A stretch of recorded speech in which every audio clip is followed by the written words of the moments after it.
Hello my dear YouTube family, welcome back to Neeta tarot. ಇವತ್ತು ನಾನು ಯಾವ ವಿಚಾರವಾಗಿ ರೀಡಿಂಗ್ ಮಾಡ್ತಾ ಇದ್ದೀನಿ ಅಂತ ಹೇಳಿದ್ರೆ, ಆಲ್ಮೋಸ್ಟ್ ಆಲ್ ಥಂಬ್ನೇಲ್ನ ನೋಡಿದಿರಿ. ಬೆಳ್ಳಂಬೆಳಗ್ಗೆ ಆ ವ್ಯಕ್ತಿಗೆ ನಿಮ್ಮ ನೆನಪು ಬಹಳಷ್ಟು ಕಾಡ್ತಾ ಇದೆ, ಹಾಗೆ ಕಾಡ್ತಾ ಇದೆಯಾ ಅನ್ನೋದ್ರ ವಿಚಾರವಾಗಿ ಇವತ್ತಿನ ರೀಡಿಂಗ್ ಆಗಿರುತ್ತೆ. ಯಾಕೆ ಈ ವಿಡಿಯೋನ ಬೆಳಗ್ಗೆನೇ ಮಾಡ್ತಿದ್ದೀನಿ ಅಂತ ಹೇಳಿದ್ರೆ, ಹುಣ್ಣಿಮೆ ದಿನ ಎಲ್ಲರ ಮನಸ್ಸಿನಲ್ಲೂ ಕೂಡ ಒಂದು ಒಳ್ಳೆಯ ಹೈ ವೈಬ್ರೇಷನ್ ಆಗಿರುತ್ತೆ, ಹಾಗೆ ಎನರ್ಜೀಸ್ಗಳು ಬದಲಾವಣೆ ಆಗ್ತಾ ಇರುತ್ತೆ.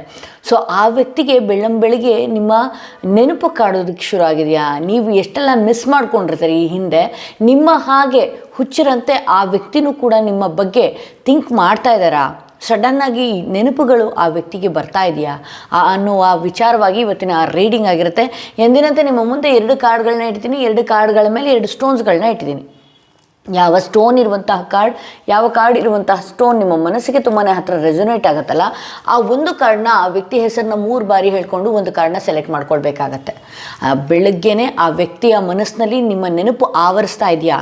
ಈ ಹಿಂದೆ ನೀವು ಭಾಳಷ್ಟು ಮಿಸ್ ಮಾಡ್ಕೊಂಡಿದ್ರಿ ಆ ವ್ಯಕ್ತಿಯನ್ನು, ಹಾಗೆ ನಿಮ್ಮ ಫೀಲಿಂಗ್ಸ್ಗಳನ್ನ ಬಹಳಷ್ಟು ಹೇಳ್ಕೊಂಡಿದ್ರಿ.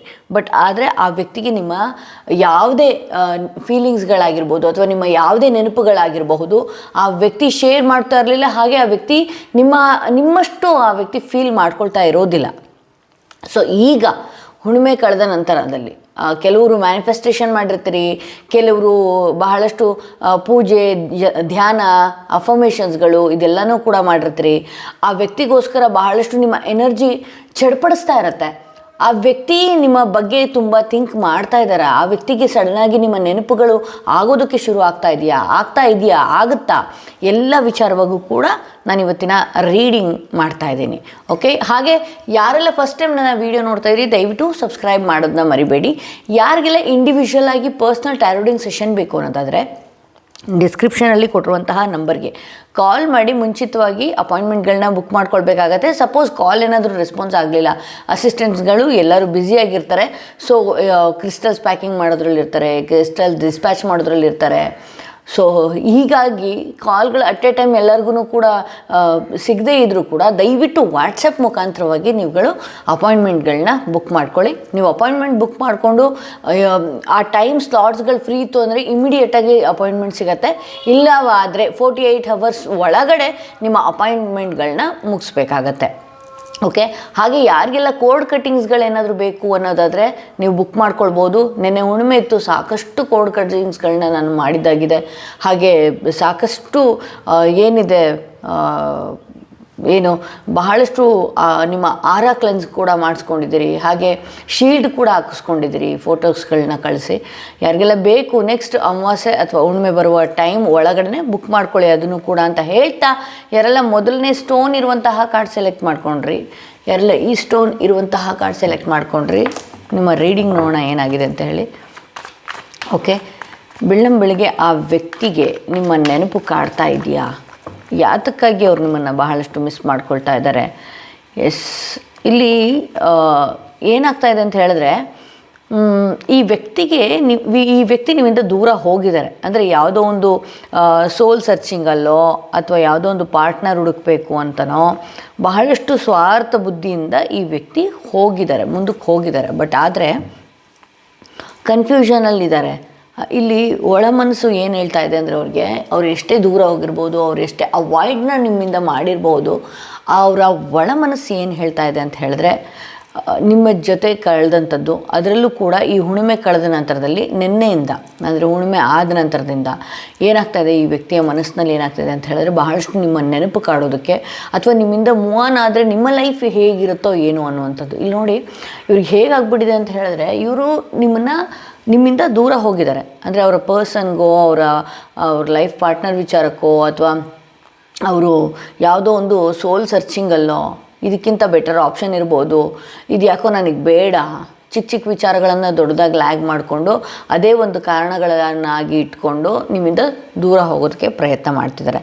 ಬಟ್ ಆದರೆ ಕೆಲವೊಂದು ಮನಸ್ಸಿನಲ್ಲೂ ಕೂಡ ಕಾಡ್ತಿದೆ, ಅವರಿಗೆ ಭಯ ಕಾಡೋವಂಥದ್ದು, ಕೆಲವೊಂದು ವಿಚಾರಗಳು ಅವ್ರ ಮನಸ್ಸಿನಲ್ಲಿದೆ ಸ್ವಾರ್ಥಿ ರೀತಿಯಲ್ಲಿ. ಅಂದರೆ ನೋಡಿ, ಇವ್ರ ಲೈಫ್ ಚೆನ್ನಾಗಿದ್ದರೆ ಓಕೆ, ಇವ್ರ ಲೈಫ್ ಚೆನ್ನಾಗಿ ಇಲ್ಲದೆ ನಿಮ್ಮ ಲೈಫ್ ಅವ್ರ ಮುಂದೆ ಏನಾದರೂ ಚೆನ್ನಾಗಿತ್ತು ಅಂತ ಅಂದಾಗ ಅದನ್ನು ತಡ್ಕೊಳ್ಳೋದಕ್ಕೂ ಕೂಡ ಆಗ್ತಾಯಿಲ್ಲ. ಹೌದು, ಹೇಳಿರ್ಬೋದು, ನೀನು ನನ್ನನ್ನು ಬಿಟ್ಬಿಡು, ನೀನು ನನ್ನಿಂದ ದೂರ ಹೋಗ್ಬಿಡು, ನೀನು ಚೆನ್ನಾಗಿರು, ಅದೆಲ್ಲ ಹೇಳಿರ್ಬೋದು. ಬಟ್ ಆದರೆ ಈ ವ್ಯಕ್ತಿಯನ್ನು ಬಿಟ್ಟು ನೀವೇನಾದರೂ ಚೆನ್ನಾಗಿರೋದಕ್ಕೆ ಹೋದಾಗ ಆ ವ್ಯಕ್ತಿ ಮನಸ್ಸು ನಿಮ್ಮ ಹತ್ರ ಎಳಿತಾ ಇದೆ ಅಂತ ಹೇಳಿ ತೋರಿಸುತ್ತೆ.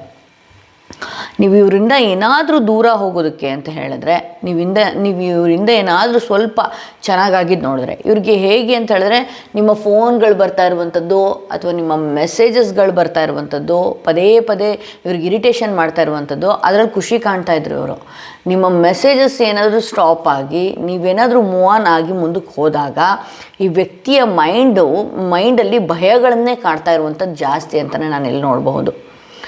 ಓಕೆ, ಇಲ್ಲಿ ನಿಮ್ಮಿಂದ ದೂರ ಆಗಿದ್ರೂ ಕೂಡ ಅಥವಾ ನಿಮ್ಮಿಂದ ನೋ ಕಾಂಟ್ಯಾಕ್ಟ್ ಸಿಚುವೇಷನ್ಲಿದ್ದರೂ ಕೂಡ ಅಥವಾ ನಿಮ್ಮನ್ನು ಅವಾಯ್ಡ್ ಮಾಡ್ತಾ ಇದ್ರು ಕೂಡ ಈ ವ್ಯಕ್ತಿ ಒಂದು ರೀತಿ ಒಂಟಿಯಾಗಿರುವಂಥದ್ದು, ಅಷ್ಟೊಂದು ನೆಮ್ಮದಿ ಇಲ್ಲದೆ ಇರುವಂಥದ್ದು. ಅವ್ರು ಅಂದ್ಕೊಂಡ್ರು ನಿಮ್ಮಿಂದ ದೂರ ಹೋದಾಗ ನಾನು ನೆಮ್ಮದಿಯಾಗಿರ್ತೀನಿ, ನನಗೆ ಯಾವುದೇ ಇರಿಟೇಷನ್ ಇರೋದಿಲ್ಲ, ನನಗೆ ಸಾಕು ಲೈಫು ಅನ್ನೋ ಥರ ಈ ವ್ಯಕ್ತಿಯ ಫೀಲ್ ಇತ್ತು. ಬಟ್ ಆದರೆ ನೋಡಿ, ಕರ್ಮ ಯಾವಾಗಲೂ ಹಾಗೇನೆ. ನಿಮ್ಗೆ ಏನಾದರೂ ಹರ್ಟ್ ಮಾಡಿದ್ರು, ನಿಮ್ಗೆ ಏನಾದರೂ ಮಾನಸಿಕವಾಗಿ ನೋವು ಕೊಟ್ಟಿದ್ದು ಅಂತ ಅಂದಾಗ ಇವರಿಗೆ ಅನ್ನಿಸ್ತಾ ಇದೆ, ನಿಮ್ಮಿಂದ ದೂರ ಹೋದ ನಂತರದಲ್ಲಿ ಈ ವ್ಯಕ್ತಿಯ ಮನಸ್ಸಿಗೆ ಬರ್ತಾ ಇದೆ, ನನ್ನ ಲೈಫಲ್ಲಿ ಏನಾಗ್ತಾ ಇದೆ, ಅಲ್ಲಿ ನೆಮ್ಮದಿಯಲ್ಲೂ ಇರೋದಕ್ಕಾಗ್ತಾ ಇಲ್ಲ, ಅಥವಾ ಬೇರೆಯವರೊಟ್ಟಿಗೆ ಮೂವ್ ಆನ್ ಆಗಿ ನೆಮ್ಮದಿಯಾಗಿ ಇರ್ತಾನೂ ಇಲ್ಲ ಈ ವ್ಯಕ್ತಿ. ಪದೇ ಪದೇ ಹಳೆ ವಿಚಾರಗಳನ್ನು ನೆನಪು ಮಾಡ್ಕೊಳ್ಳುವಂಥದ್ದು, ಅಥವಾ ಅವ್ರಿಗೇ ಗೊತ್ತಿಲ್ಲದ ಹಾಗೆ ನಿಮ್ಮ ಎನರ್ಜಿ ಇಷ್ಟು ದಿವಸ ಏನು ಮಿಸ್ ಮಾಡ್ಕೊಂಡಿದ್ರಲ್ವ ಆ ಎನರ್ಜಿ ಯಾವ ರೀತಿ ಅವ್ರನ್ನ ಕಾಡ್ತಾ ಇದೆ ಅಂತ ಹೇಳಿದ್ರೆ, ಅವ್ರನ್ನ ಒಂಟಿಯಾಗಿರುವಂಥದ್ದು, ಮುಂದೆ ಹೆಜ್ಜೆ ಇಡೋದಕ್ಕೆ ಆಗದೇ ಇರುವಂಥದ್ದು, ನಿಮ್ಮ ನೆನಪು ಹುಚ್ಚರ ಹಾಗೆ ಅವರಿಗೆ ಕಾಡ್ತಾ ಇರುವಂಥದ್ದು. ಹಾಗೆ ಯಾಕೆ ಈ ರೀತಿ ಮಾಡಿದೆ ಅಂದರೆ ಗೊಂದಲವಾಗಿ ಇರುವಂಥದ್ದು. ಸಾಕಷ್ಟು ವಿಚಾರಗಳು ನೋಡಿ, ಬೇರೆಯವ್ರ ಹತ್ರ ಆಗಿರ್ಬೋದು ಅಥವಾ ನಿಮ್ಮ ಹತ್ರನೂ ಆಗಿರ್ಬೋದು, ಸಾಕಷ್ಟು ವಿಚಾರಗಳನ್ನ ಭಾಳಷ್ಟು ಮುಚ್ಚಿಡ್ತಾರೆ ಈ ವ್ಯಕ್ತಿ. ಒಂದು ರೀತಿ ಸ್ವಾರ್ಥಿ ರೀತಿಯಲ್ಲಿ ನೀವು ಹೇಗೆ ಓಪನ್ ಅಪ್ ಆಗಿ ಎಲ್ಲರ ಮುಂದೆ ಚೆನ್ನಾಗಿರಬೇಕು ಅನ್ನೋದು ಎಕ್ಸ್ಪೆಕ್ಟೇಷನ್ಸ್ ಮಾಡ್ತೀರಿ, ಬಟ್ ಈ ವ್ಯಕ್ತಿ ಬಹಳಷ್ಟು ವಿಚಾರಗಳನ್ನ ನಿಮ್ಮಿಂದ ಆಗಿರ್ಬೋದು ಅಥವಾ ಇನ್ನೊಬ್ರಿಗಾಗಿರ್ಬೋದು ಹೈಡ್ ಆ್ಯಂಡ್ ಸೀಕ್ ಮಾಡೋವಂಥ ಜಾಸ್ತಿ. ಒಂದು ರೀತಿ ನನ್ನ ಲೈಫ್ ಚೆನ್ನಾಗಿರಬೇಕು,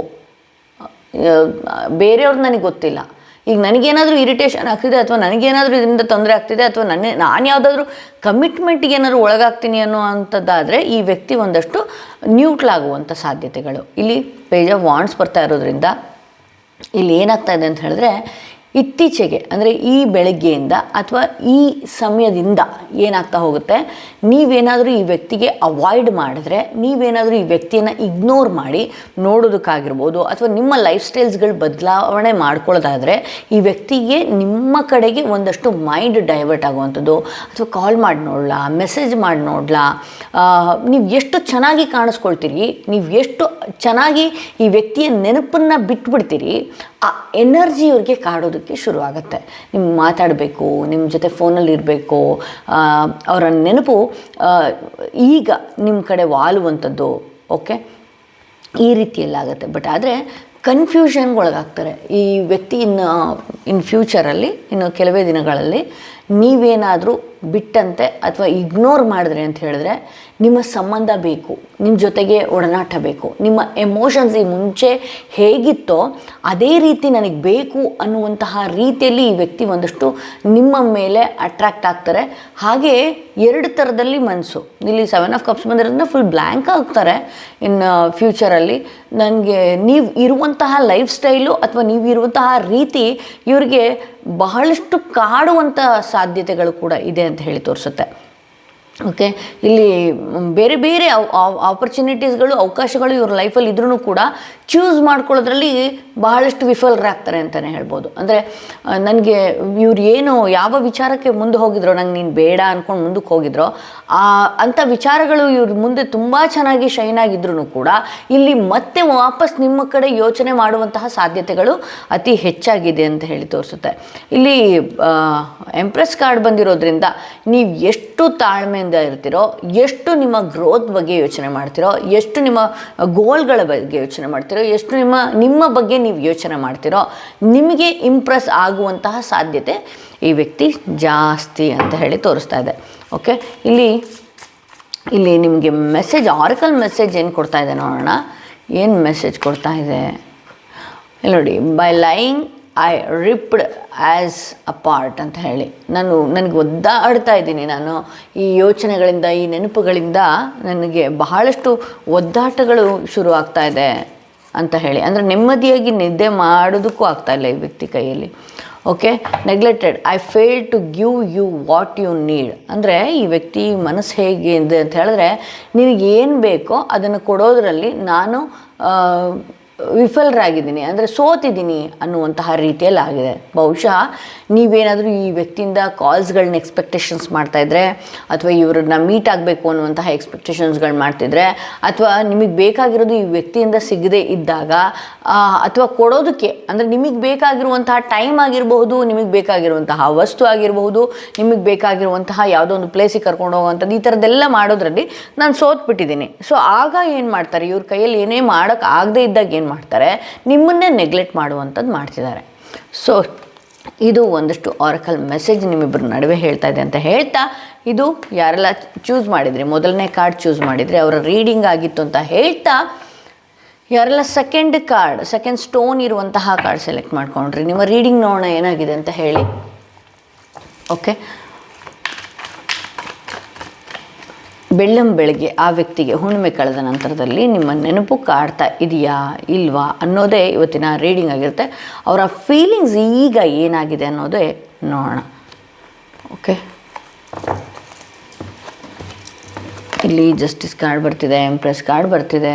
ಓಕೆ, ಅವ್ರಿಗೆ ಹಿಂದೆ ಏನೆಲ್ಲ ಮಾಡಿರಬಹುದು ನಿಮಗೆ, ಇತ್ತೀಚೆಗೆ ಬಹಳಷ್ಟು ನಿಮ್ಮ ನೆನಪು ಕಾಡೋದಕ್ಕೆ, ಹಾಗೆ ನಿಮ್ಮ ಬಗ್ಗೆ ಏನೇ ತಪ್ಪು ತಿಳ್ಕೊಂಡಿರ್ಬೋದು, ಅಥವಾ ನಿಮ್ಮ ಬಗ್ಗೆ ಒಂದಷ್ಟು ನಿಮ್ಮ ವ್ಯಾಲ್ಯೂ ಅವರಿಗೆ ಗೊತ್ತಾಗ್ತಾ ಇದೆ, ನಿಮ್ಮ ತೂಕ ಗೊತ್ತಾಗ್ತಾ ಇದೆ.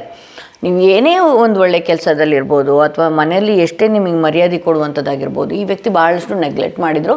ಹಾಗೆ ನಿಮ್ಮ ಬಗ್ಗೆ ಸಾಕಷ್ಟು ಗೊತ್ತಿಲ್ಲದೋ ಅಥವಾ ಗೊತ್ತಿದ್ದೋ ಇಗ್ನೋರ್ ಮಾಡುವಂಥದ್ದು, ಈ ರೀತಿಯೆಲ್ಲ ಮಾಡಿದರು. ಬಟ್ ಆದರೆ ಈ ಹುಣ್ಣಿಮೆ ಕಳೆದ ನಂತರದಲ್ಲಿ ನಿಮ್ಮ ತೂಕ ಗೊತ್ತಾಗುವಂತಹ ಟೈಮ್ ಬಂದಿದೆ ಅಂತ ಹೇಳಿ, ನಿಮ್ಮ ವ್ಯಾಲ್ಯೂ ಗೊತ್ತಾಗುವಂತಹ ಟೈಮ್ ಬಂದಿದೆ. ಹಾಗೆ ನೀವು ಒಂದಷ್ಟು ನಿಮ್ಮ ಜೊತೆಗಿದ್ದಾಗ ಈ ವ್ಯಕ್ತಿಗೆ ಸಮೃದ್ಧಿಯಾಗಿರಬಹುದು, ಅಥವಾ ಯಾವುದಾದ್ರೂ ಒಂದು ಒಳ್ಳೆಯ ಕೆಲಸಗಳು ಆದಂಥದ್ದೂ ಇದೆ, ಹಾಗೆ ಆಗುವಂಥದ್ದು ಕೂಡ ಇತ್ತು. ಬಟ್ ಆದರೆ ಈ ವ್ಯಕ್ತಿ ನಿಮ್ಮಿಂದ ದೂರ ಆದ ನಂತರದಲ್ಲಿ ಬಹಳಷ್ಟು ಕೊರಗ್ತಾ ಇದ್ದಾರೆ ಅಂತಲೇ ತೋರಿಸುತ್ತೆ ಇನ್ನು ಮುಂದೆ. ಬಟ್ ಇಲ್ಲಿ ನೋಡಿ, ಈ ವ್ಯಕ್ತಿ ನಿಮ್ಮನ್ನು ಅವಾಯ್ಡ್ ಮಾಡಿರ್ಬೋದು, ದೂರ ಹೋಗಿರ್ಬೋದು, ನಿಮ್ಮ ವ್ಯಾಲ್ಯೂ ಈ ವ್ಯಕ್ತಿಗೆ ಗೊತ್ತಾಗ್ತಾ ಇರ್ಬೋದು. ಬಟ್ ಆದರೆ ನಿಮಗೆ ಬಹಳಷ್ಟು ಒಂದಷ್ಟು ಪಾಠಗಳನ್ನು ಕಲ್ತಿದ್ದೀರಿ. ಈ ವ್ಯಕ್ತಿ ಒಟ್ಟಿಗೆ ನಾನು ಹೇಗಿರಬೇಕು, ನಾನು ಯಾವ ರೀತಿ ಲೈಫ್ ಲೀಡ್ ಮಾಡಬೇಕು ಎನ್ನುವಂತಹ ಪಾಠಗಳನ್ನು ನೀವು ಕಲ್ತಿದ್ದೀರಿ ಅಂತ ಹೇಳಿ ತೋರಿಸ್ತಾ ಇದೆ. ಓಕೆ, ಇವ್ರನ್ನ ಎಲ್ಲಿಡಬೇಕು, ಹೇಗಿರಬೇಕು ಗೊತ್ತಾಗ್ತಾ ಇದೆ. ಬಟ್ ಆದರೆ ನಿಮ್ಮ ಇಲ್ಲಿ ನೀವು ಎಷ್ಟು ಒಂದು ಏನು ಸ್ಪಿರಿಚುವಲ್ ಕನೆಕ್ಟ್ ಆಗಿರ್ಬೋದು, ಅಥವಾ ನೀವು ಎಷ್ಟು ನಿಮ್ಮ ವೈಬ್ನ ಚೆನ್ನಾಗಿ ಇಟ್ಕೊಳ್ತೀರೋ, ಇನ್ನಷ್ಟು ಕೂಡ ಆ ವ್ಯಕ್ತಿ ವೀಕ್ ಆಗ್ತಾರೆ ಅಂತಲೇ ತೋರಿಸ್ತಾ ಇದೆ. ಓಕೆ, ಇಲ್ಲಿ ಹಿಂದೆ ನೀವೇನೆಲ್ಲ ಹೇಳೋದಕ್ಕೆ ಹೋಗಿದ್ರಿ, ಇಲ್ಲ ನಾನು ಹಾಗಲ್ಲ, ನಾನು ಹೀಗಲ್ಲ, ನಾನು ಹಾಗಿರೋಣ, ಹೀಗಿರೋಣ, ಈ ಥರ ಇರಬೇಕು, ಆ ಥರ ಇರಬೇಕು, ನಾನು ನಿಮ್ಮನ್ನು ಇಷ್ಟೆಲ್ಲ ಪ್ರೀತಿಸ್ತಾ ಇದ್ದೀನಿ, ನೀವು ನನ್ನನ್ನು ದೂರ ಹೋಗಬೇಡಿ, ಇದೆಲ್ಲ ಏನೆಲ್ಲ ಹೇಳಿದ್ರಲ್ಲ, ಅಥವಾ ದೂರ ಹೋಗ್ತಾರೆ ಅನ್ನುವಂತಹ ಕೆಲವೊಂದಷ್ಟು ಭಯಗಳನ್ನು ಏನೆಲ್ಲ ಇಟ್ಟಿದ್ರಿ, ಹೇಳ್ಕೊಂಡಿದ್ರಿ, ಇದೆಲ್ಲ ಏನು ಮಾಡಿದ್ರಿ ಅಲ್ವಾ, ಈ ವ್ಯಕ್ತಿಗೆ ನಿಮ್ಮ ವ್ಯಾಲ್ಯೂ ಈಗ ತಿಳಿಯುವಂತಹ ಟೈಮ್ ಬಂದಿದೆ. ಓಕೆ, ನೀವು ಎಷ್ಟು ನಿಮ್ಮ ವೈಬ್ಗಳನ್ನು ತುಂಬ ಚೆನ್ನಾಗಿ ಇಟ್ಕೊಳ್ತೀರಿ, ನಿಮ್ಮ ಆರಾನ ತುಂಬ ಚೆನ್ನಾಗಿ ಇಟ್ಕೊಳ್ತೀರಿ, ಅಥವಾ ನಿಮ್ಮಲ್ಲಿರುವಂತಹ ಕೋಡ್ಸ್ಗಳನ್ನ ಕಟ್ ಮಾಡ್ಕೊಳ್ತೀರಿ. ಕೋಡ್ಸ್ ಅಂದ ತಕ್ಷಣ ಏನು ಅಂತ ಹೇಳಿದ್ರೆ, ನೀವು ಯಾರ್ದೋ ಜೊತೆಗೆ ಎಮೋಷ್ನಲಿ ಅಟ್ಯಾಚ್ ಆಗಿರುವಂಥದ್ದು, ಡಿಪ್ರೆಷನ್ ಮೋಡಿಗೆ ಹೋಗುವಂಥದ್ದು, ಆ್ಯಂಗ್ಸೈಟಿ ಮೋಡಿಗೆ ಹೋಗುವಂಥದ್ದು, ಇದರಿಂದ ಎಲ್ಲ ಏನಾಗುತ್ತೆ, ನಿಮ್ಮ ಆರ ಬ್ಲಾಕ್ ಆಗಿಬಿಡುತ್ತೆ. ಏನೇ ಒಂದು ಹೊಸ ನಿಮ್ಮ ಬಗ್ಗೆ ತಿಳ್ಕೊಳ್ಳೋದಕ್ಕೂ ಕೂಡ ಜನಗಳ ಬಿಡು ಅನ್ನುವಂಥ ರೀತಿಯಲ್ಲಿ. ಸೊ ಹಾಗಾಗಿ ನಾನು ಯಾವಾಗಲೂ ಹೇಳ್ತೀನಿ, ಕೋಡ್ ಕಟ್ಟಿಂಗ್ ಮಾಡಿಸ್ಕೊಳ್ಳಿ ಅಂತ ಹೇಳಿ. ಅವಾಗೇನಾಗುತ್ತೆ, ಒಂದು ಫ್ರೆಶ್ನೆಸ್ ನಿಮಗೆ ಫೀಲ್ ಆಗ್ತಾ ಹೋಗುತ್ತೆ, ನಿಮ್ಮ ಲೈಫ್ ತುಂಬಾ ಶೈನಿಂಗ್ ರೀತಿಯಲ್ಲಿ ಕಾಣಿಸೋದಕ್ಕೆ ಶುರು ಆಗುತ್ತೆ. ಹಾಗೆ ನಿಮ್ಮ ಫ್ಯೂಚರಲ್ಲಿ ಏನು ಈ ವ್ಯಕ್ತಿಯ ವಿಚಾರವಾಗಿ ಬಹಳಷ್ಟು ಕೊರಗಿ ಕೂರ್ತಾ ಇದ್ರಿ, ಕೆಲವೊಂದು ಸಲ ಏನಾಗುತ್ತೆ, ನಮಗೆ ನಾವೇ ಬ್ಲಾಕೇಜ್ ಮಾಡ್ಕೊಳ್ಬಿಡ್ತೀವಿ. ಯಾರೋ ನನ್ನ ಬಗ್ಗೆ ತಪ್ಪಾಗಿ ತಿಳ್ಕೊಂಬಿಟ್ರು, ಯಾರೋ ನನ್ನಿಂದ ದೂರ ಆಗಿಬಿಟ್ರು, ನನಗಿರೋದೇ ಈ ಚೌಕಟ್ಟು, ಇರೋದೇ ಇಷ್ಟೇ ಪ್ರಪಂಚ ಅನ್ನುವಂತಹ ಡಿಪ್ರೆಷನ್ ಮೂಡಿಗೆ ಹೋಗ್ಬಿಡ್ತೀವಿ. ಬಟ್ ಅದು ತಪ್ಪು. ಓಕೆನಾ. ಇಲ್ಲಿ ಏನಾಗ್ಬಿಡುತ್ತೆ ಅಂತ ಹೇಳಿದ್ರೆ, ನೀವು ಯಾವಾಗ ಡಿಪ್ರೆಷನ್ ಮೋಡೋ ಆ್ಯಂಗ್ಸೈಟಿ ಮೋಡಲ್ಲಿ ಇರ್ತೀರಿ, ಅಥವಾ ತುಂಬ ಯೋಚನೆ ಮಾಡಿಕೊಂಡು ಯಾರೇನು ಅಂದ್ಕೊಳ್ತಾರೋ, ಈ ಸಂಬಂಧದಲ್ಲಿ ದೂರ ಆದರೆ ಅವರು ಏನು ಅಂದ್ಕೊಳ್ತಾರೋ, ಇವ್ರೇನು ಕೇಳ್ತಾರೋ, ಆದಂತಹ ನೆನಪುಗಳನ್ನು ಮೆಲುಕು ಹಾಕುವಂಥದ್ದು, ಅಯ್ಯೋ ಇದು ಇಷ್ಟೇನಾ, ಇದು ಇಲ್ಲಿಗೆ ಮುಗಿದೋಯ್ತಾ, ಈ ರೀತಿ ಏನೆಲ್ಲ ಥಿಂಕ್ ಮಾಡ್ತಾ ಇರ್ತೀರಲ್ಲ, ಅಲ್ಲಿ ಯಾವುದೇ ಹೊಸ ವಿಚಾರಗಳು ಬರ್ತಾ ಹೋಗೋದಿಲ್ಲ. ಹಾಗೆ ನಿಮ್ಮ ಸಂಗಾತಿಗೂ ಕೂಡ ನಿಮ್ಮ ವ್ಯಾಲ್ಯೂ ತಿಳಿತಾ ಇರೋದಿಲ್ಲ. ನೀವು ಯಾವಾಗ ತುಂಬ ಫ್ರೆಶ್ ಫೀಲ್ ಆಗ್ತೀರಿ, ಇಲ್ಲ ಇದನ್ನು ಬಿಟ್ಟು ಮತ್ತೆ ನನಗೆ ಒಂದು ಒಳ್ಳೆಯ ಲೈಫ್ ಇದೆ, ಇದನ್ನು ಬಿಟ್ಟು ನನ್ನ ಗೋಲ್ನ ಕಡೆಗೆ ನಾನು ಹೋಗಬೇಕು, ಅಥವಾ ಇದನ್ನು ಬಿಟ್ಟು ನಾನು ಯಾವೆಲ್ಲ ಕನಸುಗಳನ್ನು ಕಟ್ಟಿದ್ದೆ ಈ ಹಿಂದೆ, ಆ ವಿಚಾರವಾಗಿ ಹಿಂದೆ ಹೋಗ್ತಿರೋ ಈ ವ್ಯಕ್ತಿಗೆ ಒಂದಷ್ಟು ನಿಮ್ಮ ಎಮೋಷನ್ಸ್ಗಳು ಅರ್ಥ ಆಗೋದಕ್ಕೆ ಶುರುವಾಗುತ್ತೆ, ನಿಮ್ಮ ನೆನಪುಗಳು ಕಾಡೋದಕ್ಕೆ ಶುರುವಾಗುತ್ತೆ. ಅಂದರೆ ಇಲ್ಲಿ ನೋಡಿ, ಈ ವ್ಯಕ್ತಿ ಮತ್ತೆ ಬರ್ತಾರೆ ನಿಮ್ಮ ಜೊತೆ ಕಾಂಟ್ಯಾಕ್ಟ್ ಮಾಡೋದಕ್ಕೆ. ಇಲ್ಲಿ ಏನಾಗುತ್ತೆ ಅಂತ ಹೇಳಿದ್ರೆ, ನೀವು ಅವಾಯ್ಡ್ ಮಾಡುವಂಥದ್ದು, ಈ ಹಿಂದೆ ನೀವು ಯಾವ ರೀತಿ ಬಹಳಷ್ಟು ಮಿಸ್ ಮಾಡ್ಕೊಂಡಿದ್ರಿ ಈ ವ್ಯಕ್ತಿಯನ್ನು, ಅಷ್ಟು ಈ ವ್ಯಕ್ತಿ ನಿಮ್ಮನ್ನು ಮಿಸ್ ಮಾಡ್ಕೊಳ್ಳುವಂತಹ ಸಾಧ್ಯತೆ ಇದೆ. ಈ ವ್ಯಕ್ತಿ ಫೋನ್ ಮಾಡಿದ ಕೂಡಲೇ ಇಮಿಡಿಯೇಟಾಗಿ ಎತ್ತು ಮಾತಾಡುವಂಥದ್ದು, ಎಂಟರ್ಟೈನ್ ಮಾಡುವಂಥದ್ದು, ಅವ್ರು ಮಾಡೋ ಫೋನ್ಗೆ ಕಾಯ್ಕೊಂಡು ಕೂತ್ಕೊಳ್ಳುವಂಥದ್ದು, ಇದೆಲ್ಲ ಏನು ಮಾಡ್ತಿದ್ರೆ ದಯವಿಟ್ಟು ಸ್ಟಾಪ್ ಮಾಡಿಬಿಡಿ. ಈ ವ್ಯಕ್ತಿ ಕಾಲ್ ಮಾಡಿದಾಗ ಒಂದಷ್ಟು ಇಗ್ನೋರ್ ಮಾಡಿ, ನಿಧಾನವಾಗಿ ಇನ್ನೊಂದು ಗಂಟೆ ಬಿಟ್ಟು ಮಾತಾಡುವಂಥದ್ದು, ಅಥವಾ ನಾನು ಸ್ವಲ್ಪ ಬ್ಯುಸಿ ಇದ್ದೀನಿ ಅನ್ನುವಂತಹ ರೀತಿಯಲ್ಲಿ ಅವಾಯ್ಡ್ ಮಾಡುವಂಥದ್ದು, ಇದೆಲ್ಲನೂ ಕೂಡ ಏನು ಮಾಡುತ್ತೆ, ಇವ್ರಿಗೆ ಏನು ಪಾಠ ಕಲಿಸುತ್ತೆ ಅಂತ ಹೇಳಿದ್ರೆ, ಈ ಹಿಂದೆ ನೀವು ಮಾಡಿದ್ರಿ ಗೊತ್ತಾ, ನಿಮಗೆ ಈ ವ್ಯಕ್ತಿಗಳು ಮಾಡಿದ್ರು ಗೊತ್ತಾ, ಅದೇ ಥರ ಪಾಠನ ಇವ್ರು ತಗೊಳ್ತಾರೆ. ಇದರಲ್ಲಿ ಜೊತೆಲಿ ಏನಾಗುತ್ತೆ ಅಂತ ಹೇಳಿದ್ರೆ, ನಿಮ್ಮ ವ್ಯಾಲ್ಯೂ ತಿಳಿತಾ ಹೋಗುತ್ತೆ ಅವ್ರಿಗೆ. ಇಲ್ಲಿ ನೀವು ಯಾವಾಗ ಇವರಿಗೆ ಯಾವ ಟೈಮಲ್ಲಿ ಬೇಕಾದರೂ ನಾನು ಅವೈಲೇಬಲ್ ಇದ್ದೀನಿ, ನಾನು ಈ ವ್ಯಕ್ತಿಯ ವಿಚಾರಕ್ಕೆ ಎಂಟರ್ಟೈನ್ ಮಾಡುವಂಥದ್ದು, ಈ ವ್ಯಕ್ತಿಯ ಫೋನ್ ಕಾಲ್ಸ್ಗೆ ಎಂಟರ್ಟೈನ್ ಮಾಡುವಂಥದ್ದು ಮಾಡಿದಾಗ ಈ ವ್ಯಕ್ತಿಗೆ ನಿಮ್ಮ ವ್ಯಾಲ್ಯೂ ತಿಳಿಯೋದು ಬಹಳಷ್ಟು ಕಷ್ಟ ಆಗುತ್ತೆ. ಸೊ ಆಲ್ಮೋಸ್ಟ್ ಆಲ್ ನಿಮ್ಮ ಗೋಲ್ ಕಡೆ ನೀವು ಹೋದಾಗ, ಅಥವಾ ನೀವು ಒಂದಷ್ಟು ಈ ವ್ಯಕ್ತಿಯ ಜೀವನದಲ್ಲಿ ನೋಡಿ, ನಿಮ್ಮನ್ನು ಕಳ್ಕೊಂಡು ನಿಮ್ಮ ಪ್ರೀತಿಗೆ ಈ ವ್ಯಕ್ತಿ ಅರ್ಹರಲ್ಲ, ಬಟ್ ನಿಮ್ಮಲ್ಲಿರುವಂತಹ ಜೆನ್ಯೂನ್ ಪ್ರೀತಿ ಏನಿದೆಯಲ್ಲ, ಒಂದು ಒಳ್ಳೆ ವ್ಯಕ್ತಿಗೆ ಸಿಗಬೇಕಾಗಿದೆ ಅಂಥದ್ದು.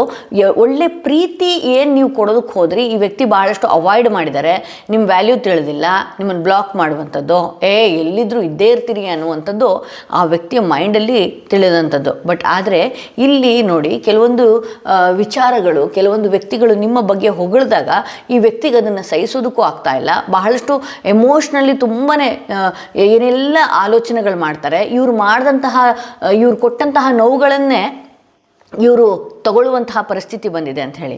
ಇಲ್ಲಿ ನೋಡಿ 8 ಆಫ್ ಸ್ವಾರ್ಡ್ಸ್ ಬಂದಿದೆ. ನಿಮಗೆ ಬರ್ಬೋದು ಕೆಲವೊಂದು ಸಲ ನೆಗೆಟಿವ್ ಆಲೋಚನೆಗಳು ಬರಬಹುದು. ಹಾಗೆ ಈ ವ್ಯಕ್ತಿಯನ್ನು ನಾನು ಅವಾಯ್ಡ್ ಮಾಡಿದ ತಕ್ಷಣವೇ ಇವರು ನನ್ನ ಬಿಟ್ಟು ಬೇರೆಯವ್ರ ಜೊತೆ ಹೋಗ್ಬಿಡ್ತಾರಾ, ಅಥವಾ ಈ ವ್ಯಕ್ತಿ ನಾನು ಅವಾಯ್ಡ್ ಮಾಡಿದ ತಕ್ಷಣವೇ ಇವ್ರ ಮೈಂಡು ಬೇರೆ ಕಡೆ ಆವರಿಸ್ಬಿಡುತ್ತಾ ಅಂತ ನೀವೆಲ್ಲ ತಿಳ್ಕೊಬೋದು. ಬಟ್ ಆದರೆ ನಿಮ್ಮ ಎಮೋಷನ್ಸ್ನ ಗಟ್ಟಿ ಇಟ್ಕೊಳ್ಳಿ, ನಿಮ್ಮ ಮೈಂಡ್ ಸೆಟ್ನ ಒಂದು ಕರೆಕ್ಟಾಗಿ ಕಂಟ್ರೋಲ್ನಲ್ಲಿ ತೊಗೊಳ್ಳಿ.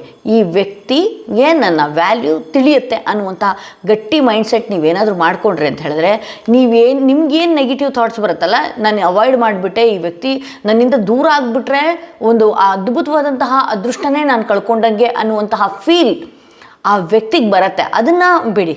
ನೀವು ಇಲ್ಲಿ ಏನು ಮಾಡ್ತಾಯಿದ್ದೀರಿ ಅಂತ ಹೇಳಿದ್ರೆ, ಅವ್ರ ಫೋನ್ ಬರೋದನ್ನೇ ವೇಟ್ ಮಾಡುವಂಥದ್ದು, ಅವರು ಹೇಳಿದ ಹಾಗೆ ನಡ್ಕೊಂಡ್ಬಿಡುವಂಥದ್ದು, ಅವರು ಸಿಗುವಂಥ ತಕ್ಷಣ ಸಿಗುವಂಥದ್ದು, ಇದೆಲ್ಲ ನಿಮ್ಮ ಮಾನಸಿಕವಾಗಿ ನಿಮಗೆ ನೀವೇ ತುಂಬ ಓವರ್ ಥಿಂಕ್ ಮಾಡಿಬಿಟ್ಟು ಎಲ್ಲಿ ಕಳ್ಕೊಂಡ್ಬಿಡ್ತೀನಿ ಅನ್ನುವಂತಹ ಭಾವಕ್ಕೆ ನೀವೇನು ಮಾಡ್ತಿದ್ದೀರಿ. ಅಲ್ಲಿ ನೀವು ಅವರು ಎಷ್ಟೇ ನೋವು ಕೊಟ್ಟರು ಕೂಡ ಬೇಗ ಸರಿಯಾಗಿ ಅವ್ರ ಜೊತೆ ಮಾತಾಡೋದಕ್ಕೆ ಅಂತ ಹೋಗ್ಬಿಡ್ತಿದ್ರಿ. ದಯವಿಟ್ಟು ಅವ್ರು ಎಷ್ಟೇ ನೋವು ಕೊಟ್ಟಿದ್ರೂ ಕೂಡ ನಿಮ್ಮ ವ್ಯಾಲ್ಯೂ ತಿಳ್ಕೊಳ್ಳೋದಕ್ಕೆ ಒಂದು ಸ್ವಲ್ಪ ಟೈಮ್ ಬೇಕು. ನಾನು ಅದಕ್ಕೆ ಹೇಳ್ತಾ ಇರೋದು, ತಕ್ಷಣಕ್ಕೆ ಎಂಟರ್ಟೈನ್ ಮಾಡೋದಕ್ಕೆ ಹೋಗಬೇಡಿ. ಅವರೆಲ್ಲ ಎಷ್ಟೆಲ್ಲ ಇಗ್ನೋರ್ ಮಾಡಿದ್ರು ನಿಮಗೆ, ಅದೇ ಥರದ ಒಂದೆರಡು ಪಾಠಗಳನ್ನು ನೀವು ಕಲಿಸಿ ಅಂತ ಹೇಳಿ ನಾನು ನಿಮಗೆ ಕೇಳ್ತಾ ಇರೋದು. ಓಕೆ, ಇಲ್ಲಿ ನೋಡೋಣ ಏನು ಬಂದಿದೆ. Sole contract, the lesson I learn from us will never be forgotten. Okay, ಇಲ್ಲಿ ನೋಡಿ ಮೆಸೇಜ್ ಏನು ಕೊಡ್ತಾ ಇದೆ ಅಂತ ಹೇಳಿದ್ರೆ, ನಾನು ಯಾವ ಪಾಠ ನಿನ್ನಿಂದ ಕಲ್ತಿದ್ದೀನಿ ಅದನ್ನು ನಾನು ಮರೆಯೋದಕ್ಕಾಗೋದಿಲ್ಲ ಅಂತ ಹೇಳಿ. ದಯವಿಟ್ಟು ಅವರು ಮಾಡಿದಂತಹ ವಿಚಾರಗಳನ್ನು ತಲೆಯಲ್ಲಿ ಇಟ್ಕೊಳ್ಳಿ. ಓಕೆ, ಅವ್ರು ಎಷ್ಟು ನನ್ನನ್ನು ಇಗ್ನೋರ್ ಮಾಡಿದರು ಅಂತ ಹೇಳಿ ತಲೆಯಲ್ಲಿ ಇಟ್ಕೊಳ್ಳಿ. ಅವ್ರು ಮತ್ತೆ ಕಾಂಟ್ಯಾಕ್ಟ್ ಮಾಡಿದಾಗ ಅವ್ರು ಮಾಡೇ ಮಾಡ್ತಾರೆ. ನಿಮ್ಮ ವ್ಯಾಲ್ಯೂ ತಿಳಿಯುವಂತಹ ಟೈಮ್ ಬಂದಿದೆ. ಸೊ ಈ ಉಣಿಮೆ ಕಳೆದ ನಂತರದಲ್ಲಿ ನಿಮ್ಮ ಬಗ್ಗೆ ನೀವು ಎಷ್ಟು ಚಾಮಾಗಿರ್ತೀರಿ, ಎಷ್ಟು ನಿಮ್ಮ ಬಗ್ಗೆ, ನಿಮ್ಮ ಕೆಲಸಗಳ ಬಗ್ಗೆ ಬ್ಯುಸಿಯಾಗಿರ್ತೀರಿ, ಆಗ ಆ ವ್ಯಕ್ತಿಗೆ ಬಹಳಷ್ಟು ಎಮೋಷನ್ಸ್ ಕಾಡುವಂಥ ಸಾಧ್ಯತೆಗಳಿದೆ. ಅವ್ರು ಮಾಡಿದಂಥದ್ದು ದಯವಿಟ್ಟು ಮರೆಯೋದಕ್ಕೆ ಹೋಗಬೇಡಿ. ಅವ್ರು ಏನು ಮಾಡ್ತಾ ಇದ್ದಾರಲ್ವ, ಅವ್ರು ಏನು ಮಾಡಿದ್ರಲ್ವ ಅದನ್ನು ವಾಪಸ್ ಅವ್ರಿಗೆ ಕೊಡಿ. ಫೋನ್ ರಿಸೀವ್ ಮಾಡದೇ ಇರುವಂಥದ್ದು, ಅಥವಾ ನಾನು ಸ್ವಲ್ಪ ಬ್ಯುಸಿ ಇದ್ದೀನಿ ಅಂತ ಹೇಳುವಂಥದ್ದು, ಇದನ್ನೆಲ್ಲ ಸಿಟ್ಟಲ್ಲೇ ಹೇಳಬೇಡಿ. ಓಕೆ, ಅವಾಗ ನಿಮ್ಮ ವ್ಯಕ್ತಿತ್ವ ತೋರಿಸ್ಕೊಳ್ಳೋದಕ್ಕೆ ಶುರು ಆಗುತ್ತೆ. ನಾನು ಒಂಚೂರು ಬ್ಯುಸಿ ಇದ್ದೀನಿ ಅನ್ನುವಂಥ ರೀತಿಯಲ್ಲಿ. ಓಕೆ, ಇಲ್ಲಿ the way you love can never be matched ಅಂತ ಹೇಳಿ. ಓಕೆ, ಆ ವ್ಯಕ್ತಿಯ ಮನಸ್ಥಿತಿ ಪಾಸ್ಟಲ್ಲಿ ನೀನು ಯಾವ ರೀತಿ ನನಗೆ ಪ್ರೀತಿ ಮಾಡಿದೆಯಲ್ವಾ ಅದು ಮ್ಯಾಚ್ ಆಗ್ತಾ ಇಲ್ಲ, ಆಗಿರಲಿಲ್ಲ ಅನ್ನುವಂತಹ ಆಗೋದಿಲ್ಲ ಅನ್ನುವಂಥದ್ದು ತೋರಿಸ್ತಾ ಇದೆ. ನೀವು ತುಂಬ ಪೊಸೆಸಿವ್ನೆಸ್ ಆಗಿ ಅವ್ರನ್ನ ಕಾಡಾಡಿದ್ದು, ಅಥವಾ ತುಂಬ ನನ್ನ ಫೋನ್ ಕಾಂಟ್ಯಾಕ್ಟಿಗೆ ಹೀಗೆ ಇರಬೇಕು, ಹೀಗೆ ಸಿಗಬೇಕು ಅನ್ನುವಂತಹ ರೀತಿಯಲ್ಲಿ ಥಿಂಕ್ ಮಾಡಿದಂಥದ್ದು, ಇದೆಲ್ಲನೂ ಕೂಡ ಮ್ಯಾಚ್ ಆಗಿಲ್ಲ ಅನ್ನುವಂತಹ ರೀತಿಯಲ್ಲಿ ಅವ್ರ ಮೈಂಡಿಗೆ ಕೂತ್ಬಿಟ್ಟಿದೆ. ಅಂದರೆ ತುಂಬ ಇರಿಟೇಷನ್ ಮಾಡ್ತೀರೇನೋ, ತುಂಬ ತಲೆನೋವು ಮಾಡ್ತೀರೇನೋ ನನಗೆ ಅನ್ನುವಂತಹ ರೀತಿಯಲ್ಲಿ ಅವರ ಮೈಂಡಿಗೆ ಕೂತಿದೆ. ಬಟ್ ಆ ವ್ಯಕ್ತಿಗೆ ವ್ಯಾಲ್ಯೂ ತಿಳಿಯೋ ಟೈಮ್ ಇದಾಗಿದೆ. ಸೊ ನೀವು ಒಂದಷ್ಟು ನಿಮ್ಮ ವಿಚಾರವಾಗಿ ಬ್ಯುಸಿಯಾಗಿರಬೇಕಾಗತ್ತೆ. ಆ ವ್ಯಕ್ತಿ ಮತ್ತೆ ನಿಮ್ಮೊಟ್ಟಿಗೆ ಬರ್ತಾರೆ. ಸ್ವಲ್ಪ ಅವರಿಗೆ ಪಾಠ ಕಲಿಸುವಂತಹ ಕಾರ್ಯಕ್ರಮಗಳು, ಆ ಪಾಠ ಕಲಿಸುವಂತಹ ಮನಸ್ಥಿತಿಗೆ ನೀವು ಹೋಗಬೇಕಾಗತ್ತೆ ಅಂತ ಹೇಳ್ತಾ ಈ ವಿಡಿಯೋನ ಇಲ್ಲಿಗೆ ಮುಗಿಸ್ತಾ ಇದ್ದೀನಿ. ಮತ್ತಷ್ಟು ವಿಡಿಯೋದೊಂದಿಗೆ ನಾನು ನಿಮ್ಮನ್ನು ಭೇಟಿ ಆಗ್ತೀನಿ.